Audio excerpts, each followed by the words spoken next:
अऊज़ु बिल्लाहि मिनश्शैतानिर्रजीम बिस्मिल्लाहिर्रहमानिर्रहीम अस्सलामु अलैकुम वरहमतुल्लाहि वबरकातुहू। उम्मीद करती हूँ कि आप तमाम खैरियत व आफ़ियत से होंगे और मेरी दुआ यही है कि अल्लाह रब्बुल इज़्ज़त आप तमाम को खैरियत व आफ़ियत से अपने घरों में खुश व खुर्रम शाद व आबाद रखे। आपकी हर दुआ, हर तमन्ना, हर इल्तिजा को शर्फ़ बारियाबी अता फ़रमाएँ। आज जिस मौजू के हवाले से आपके सामने हाज़िर खिदमत हुई हूँ, इंतहाई अहम मौजू और एक तरह से कह लिया जाए हमारे माशरे के एतबार से मयाना रवी का मौजू, और अगर इसको सही समझकर इस पर अमल किया जाए तो एक औरत बहुत ज़्यादा बाइज़्ज़त बाकिरदार हो जाती है, मोतबर हो जाती है। और इसका गलत फ़ायदा उठा लिया जाए तो जिस तरह की कई मिसालें हमारे मुआशरे में मिल रही हैं, आपको इस तरह की मिसालें देखने में आती हैं। अल्लाह रब्बुल इज़्ज़त हम सबको अपने हिफ्ज़ व अमान में रखे। मेरी मुराद आज के मौजू के हवाले से है औरत का मकाम व मर्तबा, जो दीन इस्लाम ने औरत को दिया, जो हुज़ूर अलैहिस्सलातु वस्सलाम ने औरत का अदब व एहतराम, मकाम व मर्तबा सिखाया। आज वो तमाम बातें एक मर्तबा गो कि आप जानती होंगी, लेकिन फिर एक दफ़ा गोश गुजार करना चाहती हूँ, रिपीट करना चाहती हूँ कि जहाँ हम गलती कोताही कर देते हैं, जहाँ हम अपने हुकूक भूल जाते हैं, जहाँ हम अपने फ़राइज़ भूल जाते हैं, जहाँ से हमारी ज़िंदगियों में बिगाड़ पैदा होता है, उसकी तस्हीह कर ली जाए। सबसे पहले चलते हैं दौर जाहिलियत की तरफ कि जहाँ पर औरत को जानवर से भी बुरा तसव्वुर किया जाता था, जानवर से ज़्यादा बदतर सलूक किया जाता था और उसकी कोई अहमियत नहीं थी, उसके हवाले से कोई माल मुख्तस नहीं था,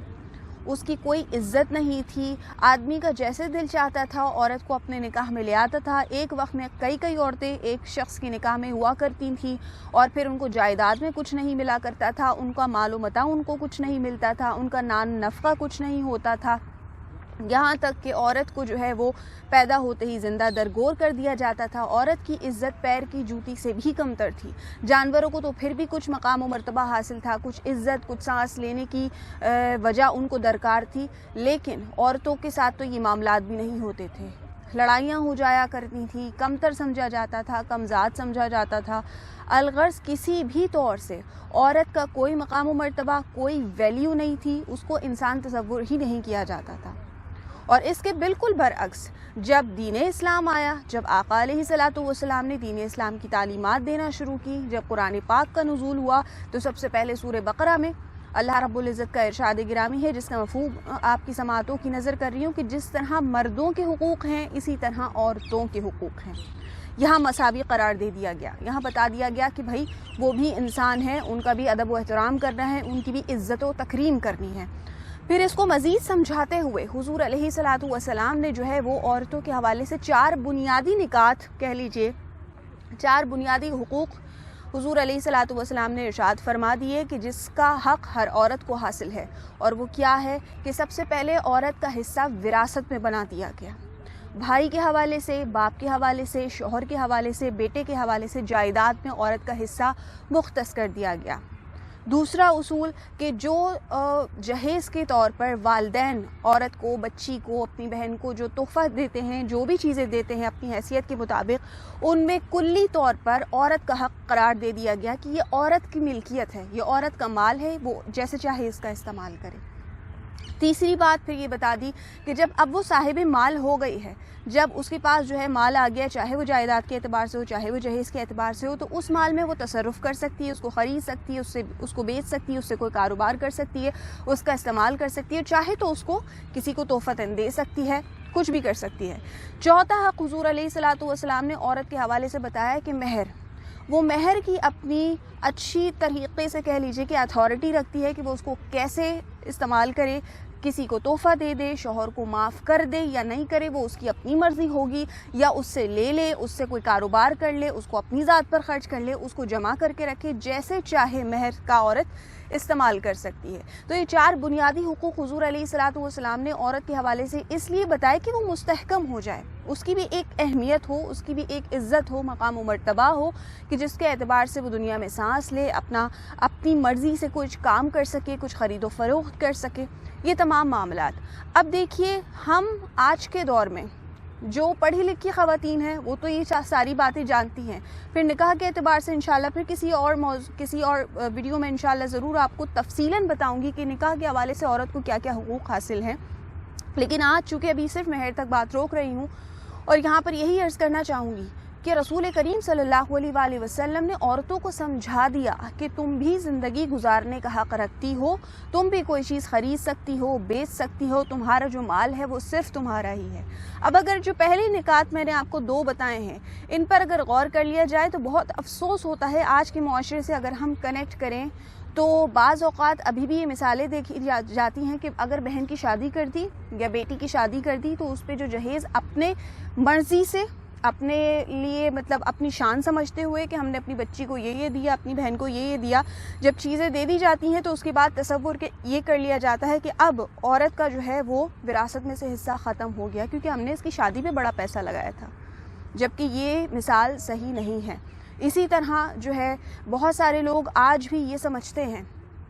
کہ عورت کا جو ہے وہ وراثت میں کوئی حصہ نہیں ہے، اور عورت کو جو جہیز دے دیا جاتا ہے، جو اس کی شادی پر مال و متاع خرچ کر دیا جاتا ہے اپنی شان دکھانے کے لیے کہ بھئی ہم اتنے امیر ہیں، ہم نے اتنی دھوم دھام سے شادی کی، تو گویا اب اس کا حصہ، اب اس کا حق ختم۔ دوسری طرف جب شادی ہو جاتی ہے تو جو مہر ملتا ہے عورت کو، اس پر بھی شوہر اور سسرال والے یہ سمجھتے ہیں کہ شاید یہ ہم آرام سے استعمال کر سکتے ہیں، ہمارا ہی تو پیسہ تھا، ہمارے ہی گھر میں واپس آ گیا۔ تو یہ تمام چیزیں دراصل دین سے دوری ہیں۔ آپ جو پڑھی لکھی خواتین آج مجھے سن رہی ہیں، جو تمام اپنے حقوق سے باخبر ہیں، آج ان کی ذمہ داری بنتی ہے کہ وہ ایسی خواتین جن تک تعلیم نہیں پہنچ سکی، جو کہ دین اسلام کو سمجھ نہیں پائیں، جو اپنے حقوق نہیں جانتی، جو اپنے معاملات کو انہوں نے کبھی پڑھا ہی نہیں ہے، ان تک یہ ویڈیوز پہنچائیں، کیونکہ یہ بہت چھوٹے چھوٹے مسائل ہمارے گھروں میں ہوتے ہیں۔ آپ کے ہاں تو چلے جیسے چل کے سب تعلیمی یافتہ ہیں، سب پڑھے لکھے ہیں، سب اس چیز کو سمجھتے ہیں، لیکن آپ کے گھروں میں آنے والی جو میڈز ہیں وہ نہیں جانتی کہ ہمارا کیا حق ہے بحیثیت عورت، ہمیں اپنی زندگی کس اعتبار سے گزارنی چاہیے۔ وہ مارے بھی کھاتی ہیں، وہ گالیاں بھی کھاتی ہیں، اس کے بعد وہ اپنا مال بھی دے دیتی ہیں، اور نہ ان کو نماز پڑھنے کی وہ اجازت دی جاتی ہے کہہ لیجئے، نہ ان کو یاد رہتا ہے کہ بھائی مجھے بھی عبادتیں کرنی ہیں۔ الغرض بس انہوں نے اپنی زندگی کو مختص کر دیا ہوتا ہے اپنے گھر کے لیے، اپنے بچوں کے لیے یا اپنے کام کے لیے۔ تو ان کو آپ کو سکھانا چاہیے، کیونکہ وہ اب آپ کی ذمہ داری ہیں، آپ کے گھر میں آ کے آپ کی خدمت گزار ہیں، آپ کو چاہیے کہ آپ دین کی تھوڑی بہت تعلیمات ان کو دیں۔ اگر ان پر زیادتی ہو رہی ہیں، ایسی بہت ساری مثالیں ہیں کہ زیادتیاں ہوتی ہیں عورتوں پر، اور وہ آ کے ہماری ماسیاں، ہماری میڈز ہمیں بتاتی ہیں کہ باجی آج یہ ہوا، باجی آج وہ ہوا، اور ہم سن کر چپ ہو جاتے ہیں، یا تھوڑا بہت فائنینشلی ان کی جو ہے وہ مدد کرتے رہتے ہیں۔ تو فائنینشلی مدد کرنا بہت اچھی بات ہے، لیکن آپ مورلی سپورٹ بھی کریں اور انہیں بتائیں کہ تمہیں کہاں پر اپنے حق کے لیے اسٹینڈ لینا ہے، کہاں پر تم پر ظلم ہو رہا ہے اور کہاں پر تم پر سختی ہو رہی ہے۔ سختی اور ظلم میں فرق ہوتا ہے، تو لہٰذا ظلم نہ ہونے دیں۔ ہاں اگر عورت کی کوتاہی کی وجہ سے اس پر سختی کی جا رہی ہے، اس کو ڈانٹا جا رہا ہے، شوہر اس سے ناراض ہے، سسرال کی طرف سے اگر اس کو بتایا جا رہا ہے کہ یہ نہیں کرو، یہ کرو، تو وہ ایک علیحدہ معاملہ ہے۔ لیکن جہاں بات آ جائے ظلم کی، تو وہاں آپ نے بھی آواز اٹھانی ہے، آپ نے بھی اپنا حق ادا کرنا ہے اور بتانا ہے کہ عورت کو بہت بڑے مقام و مرتبے سے نوازا، کہ حضور علیہ الصلوۃ والسلام کا ارشاد گرامی ہے کہ عورت ہر روپ میں بہت اچھی ہے اور بہت معتبر ہے، کہ ماں ہے تو اس کے قدموں تلے جنت ہے، یہ بہن ہے تو تمہاری عزت ہے، یہ بیٹی ہے تو اللہ رب العزت کی رحمت ہے، اور یہ بیوی ہے تو تمہارا نصف ایمان ہے، تمہارا پردہ ہے۔ تو عورت کو عزت دیجیے، اس کے لیے عورت کو ہی باشعور ہونا پڑے گا، اسے ہی سمجھنا پڑے گا کہ میری کیا کیا حقوق ہیں، میری کیا کیا کہہ لیجئے کہ حدود ہیں، مجھے کس کو نہیں لانگھنا ہے اور مجھے کس طرح کس پر عمل کرنا ہے، تاکہ ان عورتوں کی جو کہ غیر تعلیمی یافتہ ہیں، جو جانتی نہیں اپنے حقوق کے بارے میں، جو جانتی نہیں عورت کی زندگی کیسے ہونی چاہیے، وہ آج کچھ حاصل کر سکے، کچھ فائدہ اٹھا سکے۔ تو آج آپ تمام خواتین کی جو پڑھی لکھی ہیں، جو جانتی ہیں، جو صاحب شعور ہیں، ان کی ذمہ داری ہے کہ وہ ان عورتوں تک یہ میسج پہنچائیے جو ان باتوں سے بے خبر ہیں۔ اللہ رب العزت ہم سب کا حامی و ناصر ہو۔ میری ویڈیو اگر آپ کے دل کو لگی ہو تو اس ویڈیو کو زیادہ سے زیادہ صدقہ جاریہ سمجھ کر شیئر کیجیے گا، میری یوٹیوب چینل کو سبسکرائب کر لیجیے گا، بیل آئیکن کے بٹن کو بھی پریس کر دیجیے گا۔ میں انشاءاللہ پھر کسی اچھے موضوع کے ساتھ آپ کے سامنے حاضر خدمت ہوں گی۔ تب تک اپنا بہت خیال رکھیے گا، مجھے اپنی دعاؤں میں یاد رکھیے گا۔ دیجیے اجازت، فی امان اللہ۔